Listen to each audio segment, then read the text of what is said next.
정부가 병원을 떠난 전공의들을 향해 오는 29일까지 복귀하지 않을 경우 최소 3개월 면허 정지와 사법 절차를 진행하겠다고 최후 통첩을 날렸습니다. 의사협회는 대한민국 의료가 완전히 무너지는 결과를 불러올 거라며 반발했습니다. 전공의 이탈 사태가 일주일 넘게 이어지며 진료 공백도 커지고 있습니다. 이런 가운데 80대 응급 환자가 구급차 안에서 심정지가 와 이송 1시간 만에 병원으로 옮겨져 사망 판정을 받았습니다. 대통령실 출신인 이원모 전 비서관이 용인 갑에 전략공천되는 등 국민의힘 추가 공천 결과가 발표됐습니다. 더불어민주당은 임종석 전 비서실장의 공천 여부를 이르면 오늘 결론을 낼 전망입니다.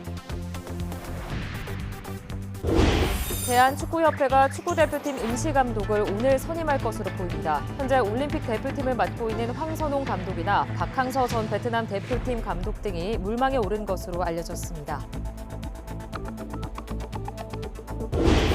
경기 안성에 있는 스타필드 스포츠 체험시설에서 60대 여성이 떨어져 숨졌습니다. 구조용 고리를 착용하지 않은 상태에서 8m 높이 번지점프 기구를 탔다가 사고를 당했습니다. 오늘 아침 서울 0도, 부산 3도 등 전국이 영상권으로 시작해 어제보다 포근하겠습니다. 모레 전국에 눈비가 내린 뒤 꽃샘추위가 찾아올 전망입니다. 여러분 안녕하십니까? 2월 27일 굿모닝 화이팅 2부 시작합니다. 주요 대학병원에서 일주일째 진료 차질이 이어지는 가운데 지난주 9천 명이 넘는 전공의들이 병원을 떠난 것으로 나타났습니다. 중앙재난안전대책본부는 지난 23일 기준으로 주요 100개 수련병원에 대한 점검 자료를 취합한 결과 소속 전공의의 80.5%인 만 34명이 사직서를 낸 것으로 집계됐다고 밝혔습니다. 병원을 떠난 전공의는 9천여 명으로 전체의 72.3%에 달했습니다. 중대본은 오는 29일까지 현장에 복귀할 경우 처벌하지 않겠지만 다음 달부터는 미복귀자들에게 3개월 면허정지 처분을 내리고 사법 절차에 들어가겠다고 경고했습니다. 네, 말씀드린 것처럼 전공의들이 집단사직한 지 일주일이 넘어섰습니다. 정부가 공공의료기관을 동원해 의료 공백을 메우려고 하고 있지만 사태가 장기화하면서 한계에 부딪히고 있습니다. 임혜진 기자가 보도합니다. 서울대병원은 전체 의사 가운데 전공의가 차지하는 비중이 절반가량입니다. 전공의들이 집단으로 병원을 떠나면서 26개 응급실 병상을 모두 가동하고도 10명 넘게 대기할 정도로 혼란이 극심합니다. 중증 환자 위주로 대처하다 보니 예정보다 빨리 퇴원하는 경우도 부지기수입니다. 그리고 우리 이제 퇴원 날짜가 오늘 26일 날이었는데요. 20일 날 갑자기 퇴원이 이루어지더라고. 퇴원해야 된다고. 그래서 병원 사정을 보니까 인력이 없어가지고. 사태가 갈수록 커지자 정부는 공공병원 진료 시간을 최대로 늘리고 분병원 12곳 응급실을 개방해 대응에 나섰습니다. 하지만 적은 인력으로 몰려드는 환자를 대처하기 역부족입니다. 전공의 17이 사직서를 제출한 국립중앙의료원은 평일 연장 근무에 더해 주말에도 문을 열었습니다. 토요일 하루 동안에만 100명 남짓한 환자가 의료원을 찾았습니다. 의료 공백을 메우는 현장 인력들은 갈수록 힘에 부치고 있습니다. 연장 근무 때문에 굉장히 힘들었다고 하시더라고요. 의사분들 때문에 많이 수술 날짜가 좀 뒤로 늦춰졌다고 하더라고요. 조금은. 아직 100%는 아닌데 어느 조금 타격이 있겠죠. 서울시립 공공병원인 보라매병원도 평소보다 숨가쁘게 돌아가고 있습니다. 지난주 보라매병원 응급실을 찾은 간질성 폐질환 환자는 의사가 없다는 말에 하는 수 없이 발길을 돌려야 했습니다. 보라매병원 왔는데요. 119가 전화를 했더니 여기 응급 환자실 못 모신다고 그래가지고요. 가까운 희면병으로 갔습니다. 지역 공공병원도 사정은 별반 다르지 않습니다. 환자가 막 집중적으로 몰리게 되면 아마도 여기서 받아주냐 안 받아주냐 문제일 것이고 환자 가족이나 이제 그 수술하는 사람들은 불편이 많고. 상급 종합병원에서 진료를 받지 못한 환자들 발길이 점차 공공의료기관으로 쏠리면서 공공병원의 업무 부담은 갈수록 가중될 전망입니다. YTN 임혜진입니다. 전공의 사직 사퇴 뒤 가장 우려했던 일이 일어났습니다. 대전에서 80대 응급 환자가 받아줄 병원을 찾다가 구급차 안에서 심장이 멈췄습니다. 환자는 이송 1시간 만에야 병원으로 옮겨져 사망 판정을 받았습니다. 이문석 기자입니다. 80대 여성이 의식 저하 증상으로 신고된 건 지난 23일 정오쯤. 119 구급대가 7분 만에 현장에 도착했습니다. 하지만 그 후가 문제였습니다. 구급대원이 구급차 안에서 전화로 환자를 옮길 병원을 수소문했지만 받겠다는 병원이 나오지 않은 겁니다. 큰 병원 7곳에서 전문의가 없다, 중환자실 병상이 없다는 등의 이유로 모두 수용 불가 통보한 거로 전해졌습니다. 안타깝게 환자는 구급차에 탄 지 32분 만에 심정지 상태가 됐습니다.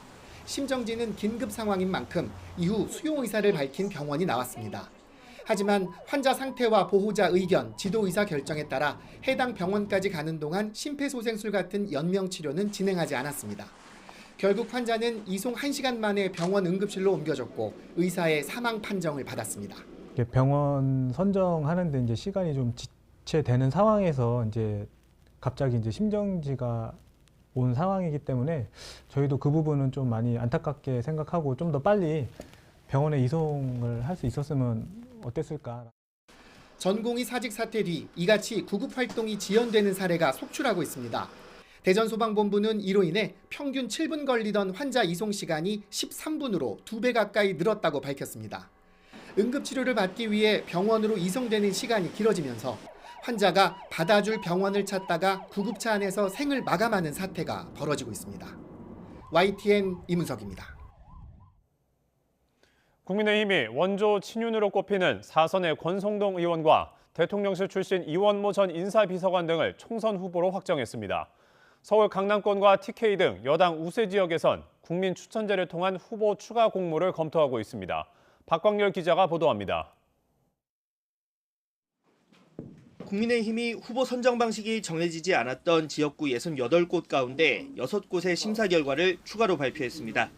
한때 친윤 핵심으로 불린 권성동 의원은 단수 추천돼 현 지역구인 강릉에서 5선에 도전하게 됐습니다. 서울 강남을의 출사표를 던져 대통령실 참모들이 양지만 찾는다는 비판을 불러왔던 이원모 전 인사비서관은 경기 용인갑에 전략 공천됐습니다. 19대 총선부터 3차례 연속 보수정당 후보가 당선된 곳에 낙점된 겁니다. 기존 후보자들의 경쟁력이나 여러 사정들을 고려해서 저희들이 우선 추천했고요. 기존 후보들과 어떻게 할지에 대해서는 공간에서 좀 더 논의를 해나가도록 하겠습니다. 서울 영등포을은 박민식 전 국가보훈부 장관과 박용찬 전 당협위원장이 경선을 치르고 친윤 박성민 의원도 지역구인 울산 중구에서 예선전을 치르게 됐습니다. 친윤 핵심 이철규 의원과 강승규 전 대통령실 시민사회 수석은 상대 후보가 경선을 포기해 나란히 본선행 열차에 올랐습니다. 강원 1인, 경선 무산된 이철규, 충남 1인, 경선 무산된 강승규. 의결이 있었고 또 똑같이 이분들에 대해서 조직위원장으로 임명하는 의결이 됐습니다. 아직 발표가 보류된 서울 강남권과 TK 등에선 국민추천제 카드가 검토되고 있습니다. 여당 강세 지역에 국민 의견을 반영한 후보를 내세워 일각의 물갈이 외면 비판과 공천 흥행 우려를 함께 불식시키겠다는 의도로 풀이됩니다. 늘 저희를 그 지역 주민들께서 많이 사랑해 주시는 곳이라면 국민들께서 정말 원하시는 분들을 우리 시각이 아니라 국민의 시각에서 선택할 수 있게 한번 해보는 건 어떨까? 이런 정도의 아이디어를 공관위가 가지고 있다는 보고를 받았습니다. 국민의힘은 아직 빈 곳이 남아있는 대구 경북 지역 후보 선정 방식을 이번 주 안에 결론 내겠다는 방침입니다. 오는 28일 2차 경선 결과 발표와 맞물려 대진표 윤곽에 관심이 집중되고 있습니다. YTN 박광렬입니다. 더불어민주당이 경기 성남 분당갑에 이광재 전 국회 사무총장을 전략 공천했습니다. 국민의힘 안철수 후보와의 빅매치가 펼쳐지게 됐는데 친문 핵심 임종석 전 대통령 비서실장의 공천 여부는 이번에도 결정되지 않았습니다. 박기환 기자가 보도합니다.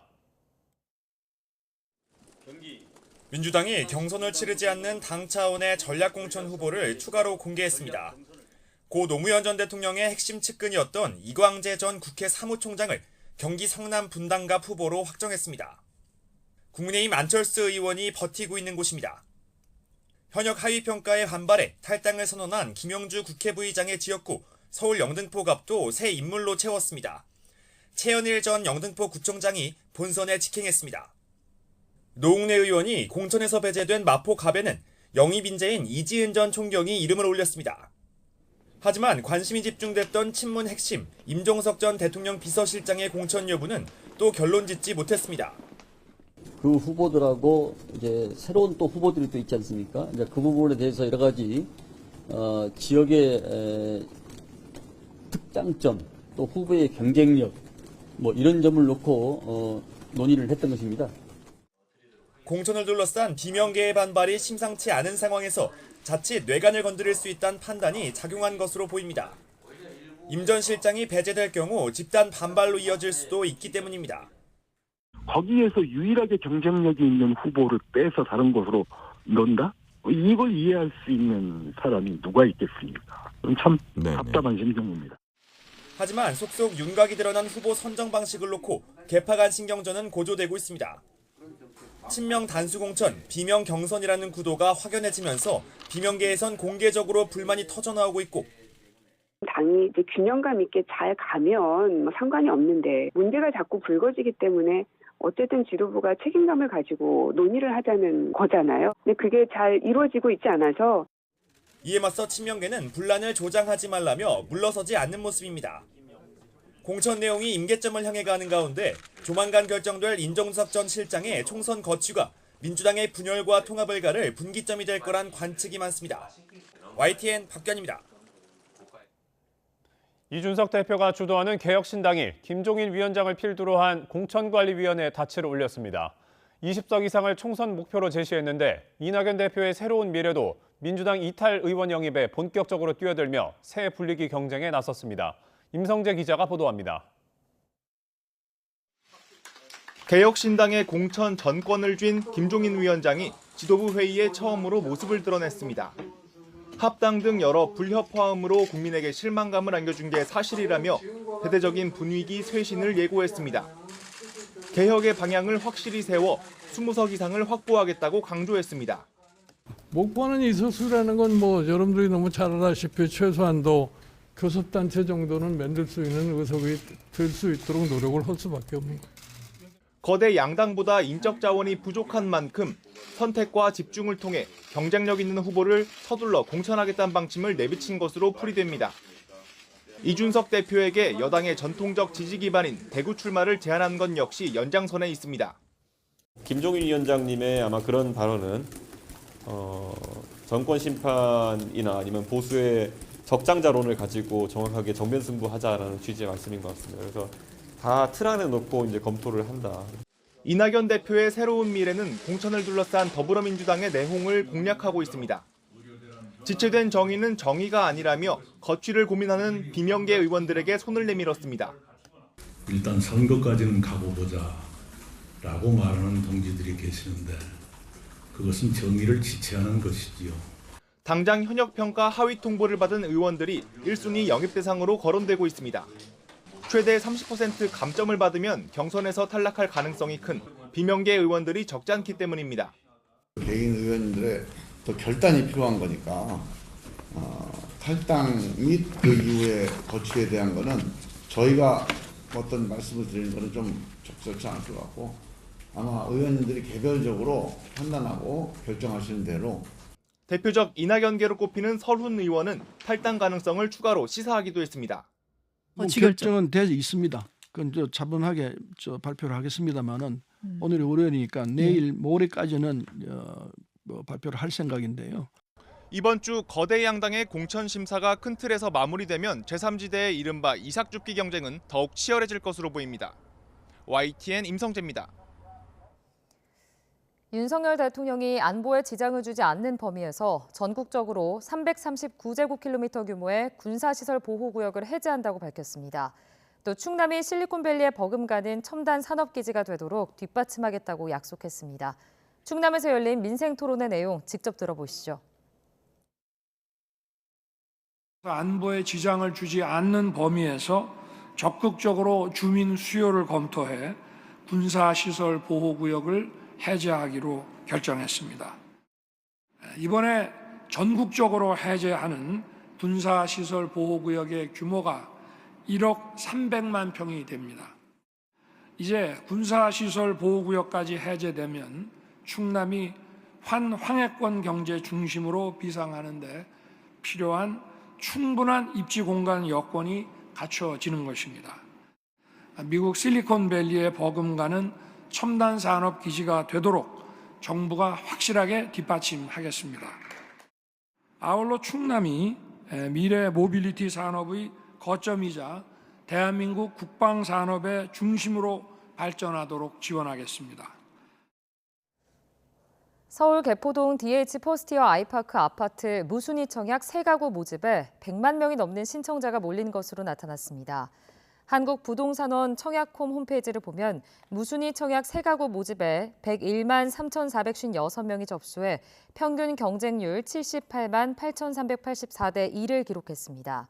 가장 인기가 많은 전용 면적은 59제곱미터는 한 가구 모집에 50만 3,374명이 몰려 50만 대 2를 넘는 경쟁률을 기록했습니다. 다음 달 말 취약계층에 대한 은행권의 구체적인 지원 대상과 방법이 공개됩니다. 금융위원회와 금융감독원을 포함한 관계부처들은 어제 열린 비상경제장관회의에서 이런 내용이 담긴 민생상생금융 분야 민생토론의 후속 조치 계획을 발표했습니다. 이에 따라 은행권은 다음 달 말 서민금융진흥원 출연과 소상공인 임대료 지원을 포함한 6천억 원 규모의 구체적 취약계층 지원 내용을 내놓을 예정입니다. 박스권에 갇혀있던 가상화폐 대장주 비트코인이 다시 상승세에 시동을 걸며 2년여 만에 최고치에 올랐습니다. 현지 시간 26일 미 가상화폐 거래소 코인베이스에 따르면 미 동부시각 기준 오후 1시 40분 현재 비트코인 한 개당 가격은 24시간 전보다 3.74% 상승한 53,481달러에 거래됐습니다. 비트코인이 53,000달러를 넘어선 것은 2021년 12월 이후 처음입니다. 문재인 정부 시절 국가 통계 조작 의혹 사건과 관련해 검찰 수사를 받는 윤성원 전 국토교통부 1차관과 이문기 전 행정중심 복합도시 건설청장에 대한 구속영장이 법원에서 또 기각됐습니다. 대전지방법원은 직권남용과 통계법 위반 혐의로 검찰이 재청구한 윤 전 차관과 이 전 청장의 구속영장을 기각했습니다. 재판부는 피의자들의 주거가 일정하고 향후 수사 과정에서 증거를 인멸하거나 도망할 염려가 있다고 보기 어렵다며 기각 사유를 설명했습니다. 한 자동 판매기 유통업체가 대여료를 대신 내주겠다며 계약을 맺게 한 뒤 잠적하면서 자영업자들이 고스란히 비용을 떠안게 됐다는 소식 전해드렸는데요. 공짜나 다름없다고 현혹해도 결국은 할부 계약이다 보니 계약을 맺은 자영업자들은 물론 중간에 낀 렌탈사까지 피해를 보게 됐습니다. 윤홍성 기자가 취재했습니다. 유동인구가 많지 않은 조용한 주택가에 자리 잡은 무인 점포입니다. 가게 주인 강모 씨는 무료 렌탈이란 유통업체 말에 지난해 자판기 3대를 설치했습니다. 대여료를 통장에 넣어줄 테니 상품 판매 수익의 일부를 달란 조건이었는데 얼마 지나지 않아 이상한 점을 발견했습니다. 이 가게의 자판기 매출은 월 150만 원 안팎. 대여료에 공짜로 주기로 한 재료값까지 빼면 유통업체는 사실상 매달 적자를 본 겁니다. 지금 생각하니까 이 기계를 이만큼 대여를 해주고 그만큼 매출이 발생 안 될 거를 알면서 자판기를 설치한 다른 매장들 역시 매출은 신통치 않았습니다. 수익이 정말 10,000원 이상도 나오지 않고 오히려 그 냉동고로 인해서 전기세가 더 많이 나왔던 상황이었는데 그렇다면 이 유통업체는 대체 어떻게 사업이 가능했을까? 유통업체는 시중가보다 비싼 가격에 자판기를 렌탈사에 판매했습니다. 동시에 렌탈사와 자영업자가 할부 계약을 맺도록 했습니다. 렌탈사에 자판기를 비싼 값에 일시불로 팔아 거둔 수익으로 자영업자들에게 일정 기간 대여료를 내줄 수 있었던 것으로 보입니다. 결국 유통업체가 하루아침에 잠적하면서 대여료를 대신 내준다고 해서 안심했다가 할부 폭탄을 떠안은 자영업자는 물론 이자를 벌기 위해 계약을 맺은 렌탈사들도 할부금 연체가 급증하면서 막심한 손해를 보게 됐습니다. 전문가들은 대납 등 자금 지원을 미끼로 한 할부 계약은 약속이 이행되지 않으면 큰 피해를 볼 수 있다고 경고합니다.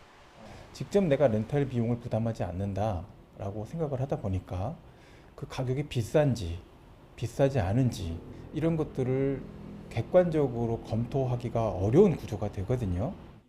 렌탈사들은 해당 업체와의 거래를 중단하고 진상조사와 법적 조치 준비에 나섰습니다. YTN 윤웅성입니다. 경부고속도로에서 화물차 바퀴가 빠져 고속버스를 덮치며 사상자가 났다는 사고 소식 전해드린 바 있죠.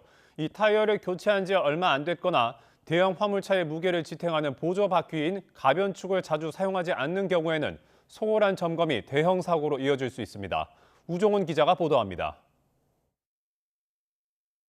지름 1m가 넘는 크기의 무게 80kg 타이어가 고속버스 안을 아수라장으로 만들었습니다. 휴일 오후 손쓸 새도 없이 반대 차선에서 날아든 타이어에 60대 버스기사 등 2명이 숨지고 13명이 다치는 등 대형 사고로 이어졌습니다. 기사들이 갑자기 하는 소리만 들었지 타이어가 날아오면서 제 뒤쪽으로 이제 지나간 거예요. 그러면서 의자 아마 5개 좌석 정도까지 한꺼번에 이렇게 치어 들어가 버렸거든요. 경찰 조사 결과 이번 사고는 25톤 트레일러에 가변축이 빠지며 발생한 것으로 확인됐습니다. 가변축은 대형 화물차 적재물이 무거우면 지면과 맞닿도록 위치를 조정해 하중을 분산하는 역할을 하고 평소엔 땅과 떨어져 있는 보조 타이어입니다. 빠른 속도로 달리는 고속도로에서 화물차 타이어가 빠지는 사고는 이번처럼 대형 인명피해로 이어질 가능성이 큽니다. 실제로 지난 2018년 서해안 고속도로에서는 25톤 트레일러에서 빠진 바퀴가 마주오던 승용차를 충격하면서 1명이 숨지고 3명이 다쳤습니다. 당시 화물차는 사고 사흘 전 타이어를 교체했는데 타이어가 차에 제대로 고정되지 않았던 걸로 드러났습니다. 재작년 10월 중부 내륙고속도로에서도 곡선 구간을 달리던 화물차에서 타이어가 떨어져 나와 다른 차량으로 아찔하게 굴러가는가 하면 남해고속도로에서는 화물차 바퀴가 빠지면서 오중추돌로 이어지기도 했습니다. 전문가는 타이어를 교체한 뒤 고정이 제대로 되지 않을 수 있어 변속 과정에서 이상 징후가 감지되면 반드시 운행을 멈추고 확인해야 한다고 조언합니다. 특히 평소 가변축을 자주 쓰지 않을 경우 점검 소홀로 바퀴가 빠지는 경우도 있다는 겁니다. 타이어가 빠져나왔을 때 그것을 인지하고 사실은 경로를 바꾸기가 쉽지가 않아요. 그러다 보니까 대형 사고로 이어지기가 쉽고요. 화물차 타이어에 대해서는 전체적으로 매번 운행하시기 전에 한 번씩 점검을 해주시기를 부탁드리겠습니다. 경부고속도로 사고를 수사하는 경찰은 가변축이 빠진 원인을 조사하기 위해 국립과학수사연구원에 정밀감정을 의뢰할 예정입니다. 부산에서 경기 용인시로 가던 화물차가 과적이나 과속을 했는지도 조사할 방침입니다. YTN 우종훈입니다. 혼란에 빠진 축구대표팀을 잠시 이끌 새 사령탑이 이르면 오늘 결정될 걸로 보입니다. 다음 달 태국과의 월드컵 예선을 지휘할 임시 감독을 뽑는 것으로 정해졌는데 황선홍 올림픽팀 감독과 박항서 전 베트남 대표팀 감독 등이 물망에 오른 것으로 알려졌습니다. 이경재 기자입니다. 지난 토요일 비공개로 2차 회의를 연 국가대표 전력강화위원회는 일단 임시감독을 선임하는 쪽으로 방향을 틀었습니다. 다음 달 태국과의 월드컵 예선을 앞두고 꼼꼼하게 정식 감독을 뽑을 만한 시간이 부족하다고 판단했기 때문입니다. 한 번 실패하고도 급하게 서두른다는 비판에 태국전을 마치면 다음 경기가 6월 싱가포르전이어서 시간을 충분히 벌 수 있는 점도 고려했습니다. 물리적으로 외국인 감독을 살펴볼 여유도 생겼습니다.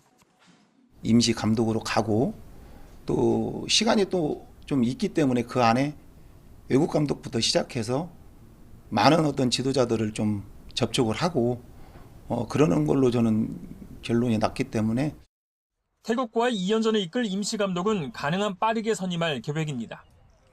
이르면 오늘 열리는 3차 전력강화위원회에서 결론이 날 가능성도 있습니다. 이번 주 금요일 K리그 개막을 앞두고 일단 홍명보와 김학범, 김기동 등 K리그 감독들은 배제되는 분위기입니다.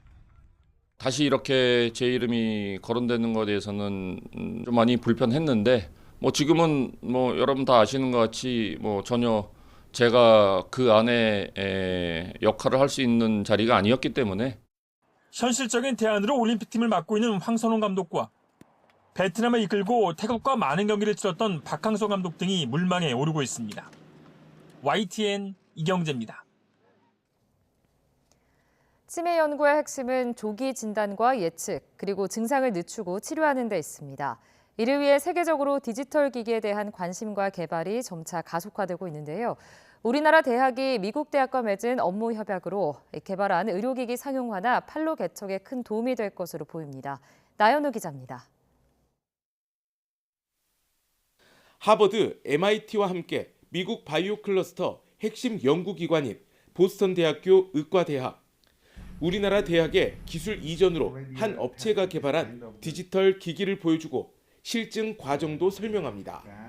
최근 들어 치매 연구에서는 인공지능과 바이오 기술을 접목한 이른바 디지털 헬스케어 분야가 급부상하고 있습니다.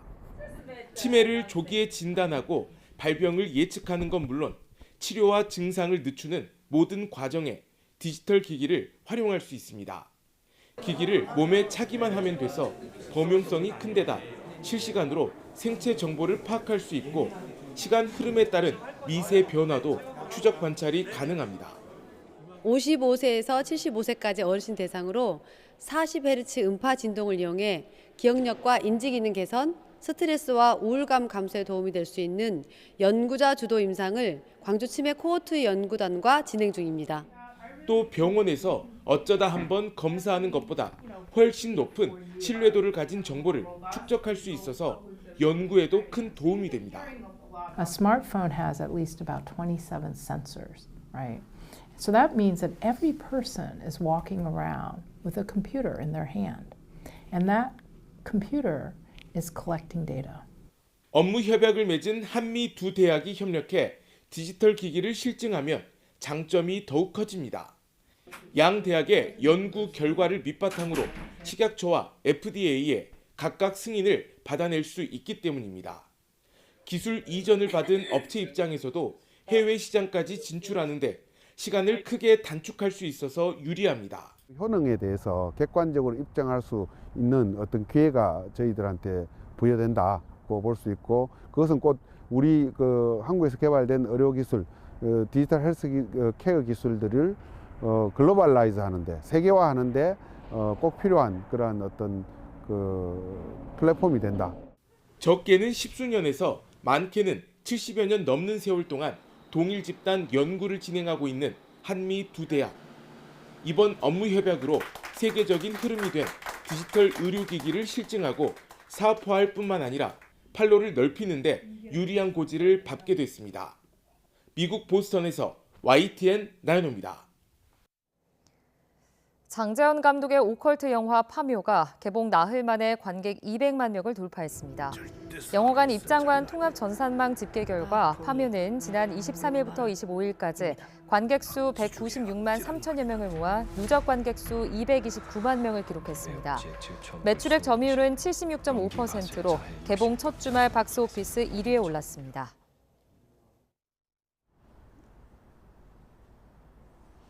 2월의 끝자락에서 비교적 온화한 날씨가 함께하겠습니다. 현재 서울 기온은 1.3도로 영상권으로 출발하고 있고요. 한낮에도 9도까지 올라 예년 기온을 다소 웃돌겠습니다. 다만 오늘도 기온의 일교차가 10도 안팎으로 크게 벌어지겠습니다. 환절기 면역력이 떨어지기 쉬운 만큼 건강관리 잘 해주시기 바랍니다. 오늘도 서울 등 내륙은 구름만 간간히 지나겠습니다. 다만 영동 지방은 오전까지, 제주도는 낮까지 가끔 비나 눈이 내리겠습니다. 오늘 아침은 어제보다 조금 높은 기온으로 출발하고 있습니다. 현재 서울 기온은 1.3도, 대전 1.8도를 나타내고 있습니다. 한낮에는 서울 9도, 광주 12도까지 올라 어제와 비슷하겠습니다. 목요일인 모레는 전국에 비나 눈이 내리겠고요. 비가 그친 뒤에는 꽃샘추위가 찾아오겠습니다. 특히 토요일에는 서울 아침 기온이 영하 6도까지 떨어질 전망입니다. 오늘 아침까지 충남과 호남, 강원 산간을 중심으로는 안개가 짙게 끼겠습니다. 또 곳곳에 빙판길과 도로 살얼음이 남아있으니까요. 출근길 교통안전에 각별히 유의하시기 바랍니다. 지금까지 YTN 원희다입니다.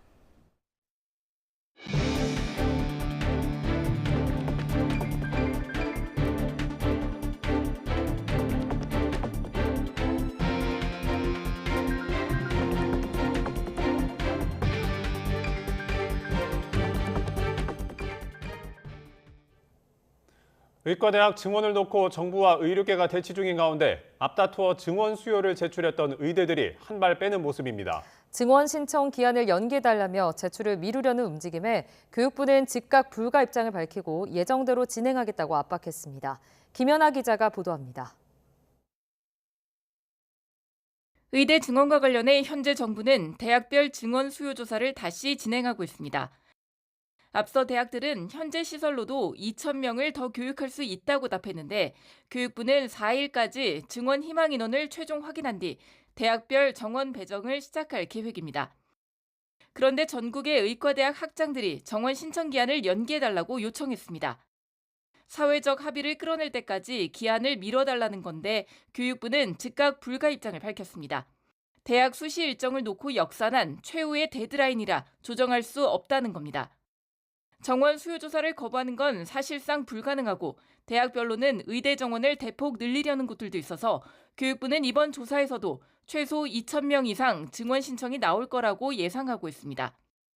이런 가운데 이주호 부총리는 10개 국립대 병원장들과 만나 전공의 복귀를 설득해달라고 요청했습니다. 상상할 수 없는 국립대 병원 운영의 축소로 인해 국민들이 매우 불안해하고 계십니다. 출근하지 않고 있는 전공의들이 어려움을 겪고 있는 의료 현장을 더 이상 외면하지 않도록 설득해 주시기 바랍니다. 특히 의대 교육을 위해 각 대학의 과목별 교수를 늘리고 필수 의료와 실습 교육도 전력 지원하겠다고 밝혔습니다. 정부가 의대 증원 계획에 변동은 없다는 입장을 고수하는 가운데 다음 달 4일 최종 수요 조사가 끝나면 사실상 증원 숫자는 돌이킬 수 없게 되는 만큼 의료계의 반발도 격렬해질 전망입니다. YTN 김현아입니다. 전공의 사직 사태로 구급대 지연 이송이 잇따르는 가운데 대전에서 구급차로 옮겨지던 80대 여성이 병원을 찾는 사이 심정지에 이른 것으로 확인됐습니다. 대전 소방본부는 이 여성이 지난 23일 정오쯤 의식 장애 상태로 신고됐고 30여 분간 전화로 옮길 병원을 찾는 사이 심정지 상태가 됐다고 밝혔습니다. 당시 종합병원 7곳이 전문 의료진이 없다거나 중환자실 병상 부족 등을 이유로 수용 불가 의사를 밝힌 것으로 전해졌습니다.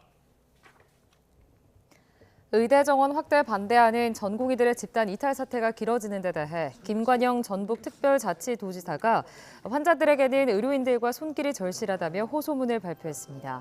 김관영 지사는 호소문에서 필수 의료의 위기를 극복하고 더 든든한 의료 체계를 만들기 위한 산고의 과정을 거치고 있다고 본다며 의료인을 믿고 도움을 요청하는 전북 도민들을 외면하지 말아달라고 당부했습니다. 거대 양당의 공천 심사가 아직 끝나지 않았지만 주요 격전지 대진표는 윤곽을 드러내고 있습니다. 이른바 한강과 낙동강 벨트 등 여야 맞대결이 성사된 지역을 이준엽 기자가 정리했습니다. 전체 253개 지역구 가운데 현재 거대 양당 후보가 모두 확정된 곳은 4분의 1이 넘습니다. 일찌감치 본선 구도가 짜인 곳은 수도 서울의 한강 벨트입니다. 먼저 광진을에선 현역인 민주당 고민정 의원과 국민의힘 오신환 전 의원이 맞붙습니다. 오세훈 서울시장과 가까운 노 전 의원은 4년 전 오 시장의 패배를 설욕하겠다고 벼르고 있습니다. 마포울에선 운동권 출신 인사들의 정면 승부가 펼쳐집니다. 친명 중진인 정청래 의원의 아성에 전향 인사인 함은경 민주화운동 동지회장이 도전합니다. 동작갑에선 역시 현역 김병계 의원과 장진영 변호사가, 강동을에서는 이해식 의원과 이재영 전 의원이 리턴 매치에 나섭니다. 국민의힘이 PK 중진들을 대거 재배치한 낙동강 벨트도 주목됩니다. 부산 북강서갑에선 재선의 전재수 의원과 오선의 서병수 의원이 맞붙습니다. 경남 김해을은 김정호 의원과 조혜진 의원의 결전이 불가피합니다. 양산을에서는 김두관 의원과 김태호 의원, 전직 경남도지사 대결이 성사됐습니다. 부산 북구 강서갑 서병수, 경남 양산을 김태호, 김해시 을 조혜진. 민주당의 낙동강 벨트가 완성되었다는 것을 발표드리겠습니다. 이번 총선의 최대 격전지가 될 부산을 수원과 충청 지역 역시 사수하려는 민주당과 탈환하려는 여당의 접전이 예고돼 있습니다. 수원갑에선 김승원 의원과 김현준 전 국세청장이, 수원병에선 김영진 의원과 박문규 전 산업부 장관이 일전을 준비하고 있습니다. 금강벨트의 대진표 역시 만만치 않습니다. 홍성 예산에서는 강승규 전 대통령실 시민사회 수석과 양승조 전 충남지사가, 공주부여 청양에서는 정진석 의원과 박수현 전 청와대 국민소통수석이 여의도행을 놓고 표심 경쟁에 돌입했습니다. 이들 격전지는 전체 선거 판세와도 직결되는 만큼 여야는 물러설 수 없는 외나무다리 승부를 펼칠 것으로 보입니다. YTN 이준엽입니다. 국민의힘 한동훈 비상대책위원장은 오늘 기후 환경 분야 스타트업 창업 청년들과 간담회를 열고 기후위기 대응 공약을 발표합니다. 서울 성동구 북카페에서 열리는 이번 간담회에선 친환경 기술이나 산업 육성을 위한 금융 지원 확대 방안 등이 발표될 것으로 보입니다. 이 자리엔 유이동 당 정책위 의장과 기후 환경 분야 영입 인재들이 참석하고 서울 중성동갑 지역구에 단수 공천된 윤희숙 전 의원도 동행할 예정입니다. 더불어민주당이 이르면 오늘 문재인 정부 청와대에서 대통령 비서실장을 지낸 임종석 전 실장의 공천 여부를 결정합니다. 안규백 전략공천관리위원장은 어제 국회에서 기자들과 만나 임 전 실장이 출마 의사를 밝힌 서울 중성동갑 지역구의 공천 문제는 오늘 전략공관위 회의에서 추가로 논의하기로 했다고 말했습니다. 앞서 민주당은 임 전 실장에게 험지인 서울 송파갑 출마 등을 타진했지만 임 전 실장은 이를 거부하고 서울 중성동갑 출마 의사를 유지해왔습니다. 더불어민주당 이재명 대표의 위증교사 사건 공범 김모 씨가 이 대표의 꼬리 자르기에 배신감을 느꼈다고 법정에서 증언했습니다. 그러나 이 대표는 위증을 요구한 게 아니라 기억을 되살려달라고 했을 뿐이라며 혐의를 거듭 부인했습니다. 김다현 기자입니다. 더불어민주당 이재명 대표가 위증교사 혐의 재판에 참석하기 위해 법원에 출석했습니다. 공동 피고인이 오전 재판에서 인간적 배신감 느꼈다고 했는데 할 말 없으신가요? 지난 2018년 이 대표는 김병량 전 성남시장의 수행비서 김모 씨에게 전화를 걸어 검사 사칭 사건 관련 재판에서 위증해달라고 요구한 혐의로 재판받고 있습니다. 이 대표는 두 번째 공판에서도 직접 발언 기회를 얻어 혐의를 거듭 부인했습니다. 자신은 김 씨에게 기억을 되살려달라, 사건을 재구성하자는 게 아니다, 안 본 걸 봤다고 할 필요가 없다고 수차례 강조했을 뿐이라는 겁니다. 그런데도 검찰은 조사 과정에서 통화 녹취록의 극히 일부분만 제시하고 공소 사실을 왜곡했다고 반박했습니다. 반면 검찰은 녹취록을 짜깁기 했던 주장은 사실이 아니며 이 대표 기억이 혼란스러웠던 거라고 반발했습니다. 그러면서 녹취 내용 전체를 읽어보면 누구 말이 맞는지 상식이 있는 사람이라면 충분히 알 거라고 맞섰습니다. 이 대표 요구에 거짓 증언을 했다고 자백한 김 씨도 재판에 나와 작심한 듯 입을 열었습니다. 김 씨가 이 대표에 대한 두려움을 호소하며 변론 분리를 요청해 피고인 신문도 별도로 이루어졌습니다. 이 대표가 지난 공판에서 거짓말을 해달라고 요구할 관계가 아니라고 주장해 많이 서운했다며 꼬리 자르기를 하는 이 대표에게 인간적인 모멸감과 배신감을 느낀다고 밝혔습니다. 또 당시 이 대표가 큰 꿈을 가진 상황이라 측은함이 있었고 현직 경기지사 부탁이라 중압감도 느꼈다고 털어놨습니다. 검찰은 아울러 재작년 김용 전 민주연구원 부원장이 체포됐을 당시 이 대표와 나눈 문자 메시지를 공개하며 거짓말을 요구할 관계가 아니라는 이 대표 주장을 반박했습니다. 검찰은 상황이 기억나지 않는다는 김 씨에게 이 대표가 그런 얘기를 들었다고 하면 된다는 녹취 파일을 재판부에 들려주기도 했습니다. 결국 두 사람의 대화 맥락을 재판부가 어떻게 해석하는지에 따라 이 대표의 유무죄 여부가 갈릴 전망입니다. YTN 김다현입니다. 경찰이 해외로 도망친 주요 수배자 600여 명에 대한 집중 추적에 나섭니다. 경찰청은 도피 사범 4,200여 명 가운데 죄질이 나쁘고 큰 피해를 남긴 610명을 세 등급으로 구분해 관리한다고 밝혔습니다. 등급별로 핵심이 44명, 중점은 216명, 일반 350명이 지정됐는데 핵심과 중점 등급에는 전세 사기와 투자 사기, 마약, 사이버 도박 사범 등이 포함됐습니다. 네, 어제 오후 경기 안성에 있는 대형 쇼핑몰에서 번지점프를 하던 60대 여성이 떨어져 숨졌습니다. 수원에서는 상가 건물에서 불이 나 30대 남성이 의식을 잃고 병원으로 옮겨졌습니다. 황보혜경 기자입니다. 경기 안성시 스타필드에 있는 스포츠 체험시설입니다. 어제 오후 4시 20분쯤 69살 여성 A씨가 8m 높이 번지점프에서 추락했습니다. 필수 안전장치인 구조용 고리가 연결돼 있지 않은 상태였습니다. A씨는 심정지 상태로 병원에 옮겨졌지만 결국 숨졌습니다. 경찰이 현장에 있던 직원들을 상대로 조사에 나선 가운데 스타필드 측은 사고가 난 시설 영업을 잠정 중단했습니다. 창문에서 시뻘건 화염이 일고 연기가 솟구칩니다. 소방대원들이 연신 물줄기를 쏘아대지만 불길은 좀처럼 잡히지 않습니다. 경기 수원시 영통동에 있는 8층짜리 건물 6층에서 불이 난 건 오늘 새벽 0시 50분쯤. 30대 남성 1명이 연기를 들이마셔 의식을 잃은 채 병원으로 옮겨졌고 10여 명이 급히 대피했습니다. 연기 냄새가 나가지고 잠에서 깼는데 그걸 확인하기 위해서 창문을 열어보니까 불이 나고 있어서. 소방당국은 화재 발생 2시간여 만에 불을 모두 끈 뒤 정확한 원인을 조사하고 있습니다. 차량 안이 희뿌연 연기로 가득 찼습니다. 앞 유리창은 완전히 산산조각이 났고 천장까지 찌그러졌습니다. 어젯밤 11시 20분쯤 경기 평택시 비전동에 있는 아파트 야외 주차장에 있던 SUV에서 불이 났습니다. 60대 남성 A씨가 차 안에서 휴대용 가스버너를 사용하다 폭발한 것으로 조사됐습니다. 시동이 꺼진 상태에서 차 안에서 차박 중에 부탄가스가 터졌다 이렇게 나왔습니다. A씨는 얼굴과 팔 등 몸 전체에 심한 화상을 입고 병원에서 치료를 받고 있습니다. YTN 황보혜경입니다.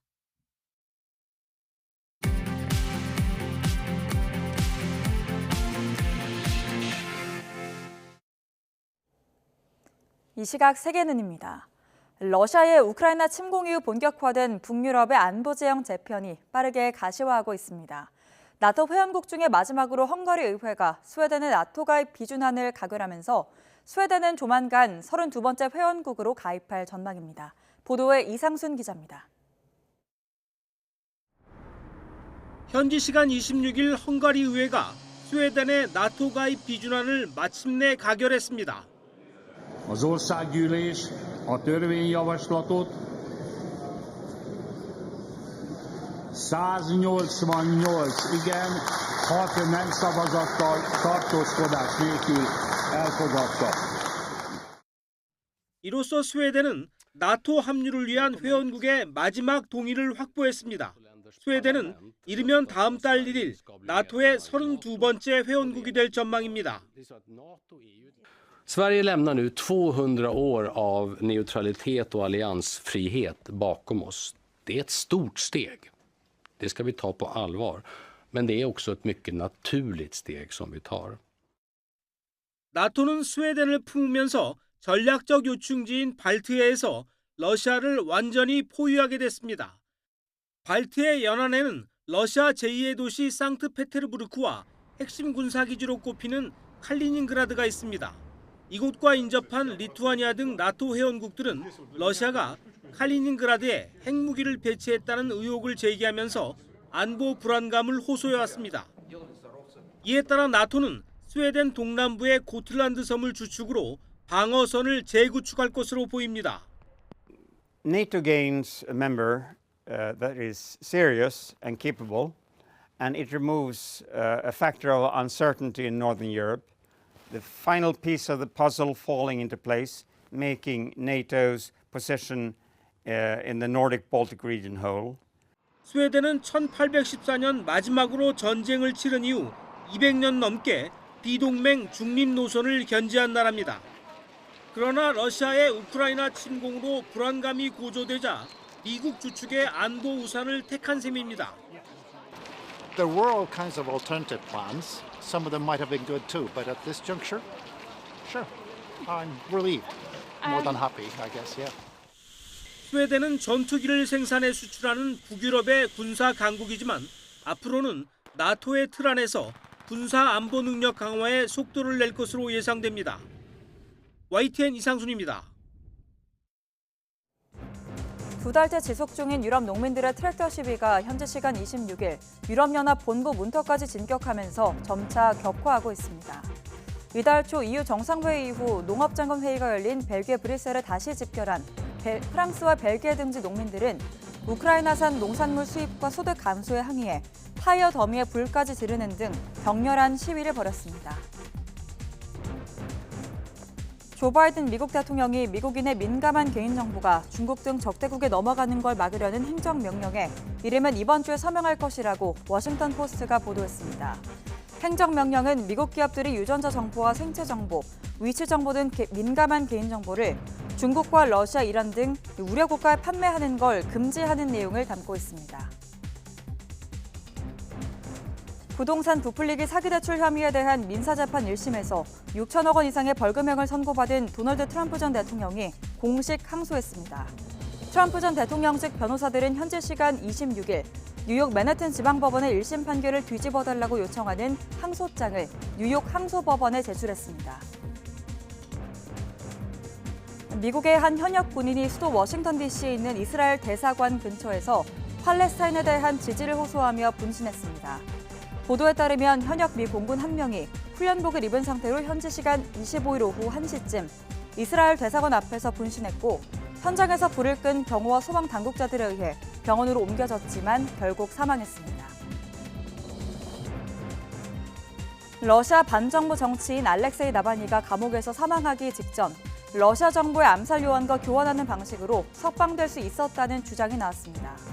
나발니의 동료인 마리아 페브치에는 현지 시간 26일 유튜브에 게시한 영상에서 나발니와 미국 국적자 2명이 독일에서 수감되어 있는 러시아 정보기관 출신의 바딤 클라시코프와 교환하는 대화가 최종 단계에 있었다고 주장했습니다. 지금까지 이 시각 세계는 이었습니다.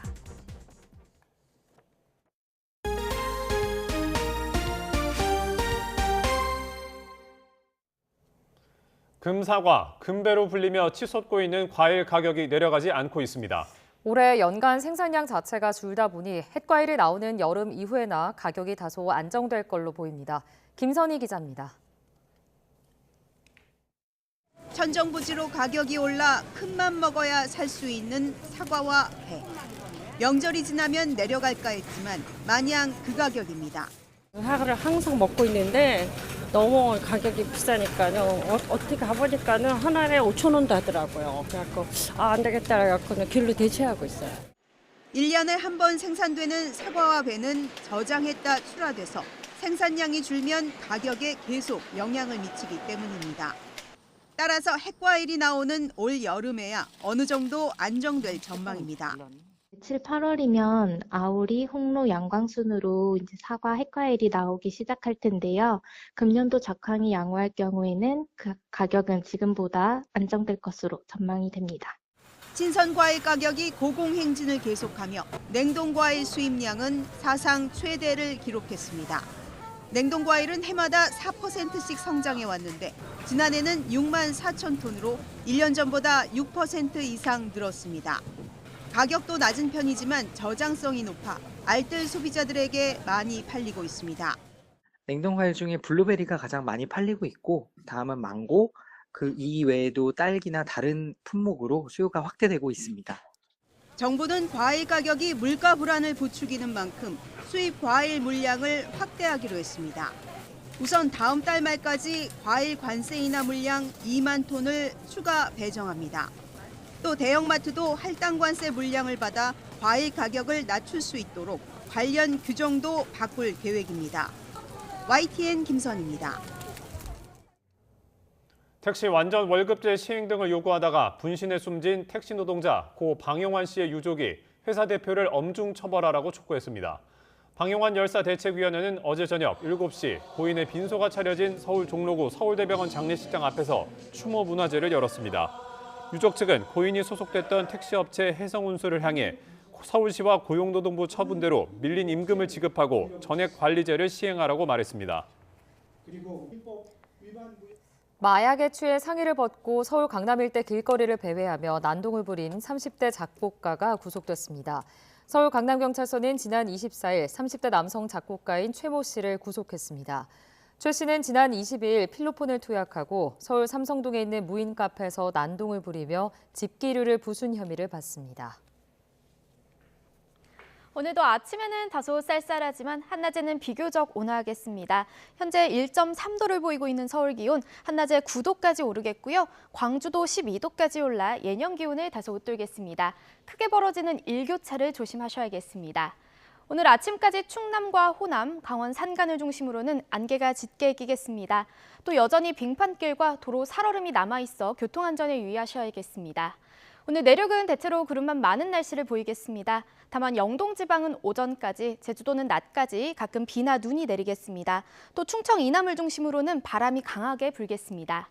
오늘 아침은 어제보다 조금 높은 기온으로 출발하고 있습니다. 현재 서울 기온은 1.3도, 대전 1.8도를 나타내고 있습니다. 한낮에는 어제와 비슷한 수준 보이겠습니다. 서울 9도, 대전 10도, 부산 10도가 예상됩니다. 목요일인 모레는 전국에 비나 눈이 내리겠고요. 비가 그친 뒤에는 꽃샘추위가 찾아올 전망입니다. 날씨였습니다.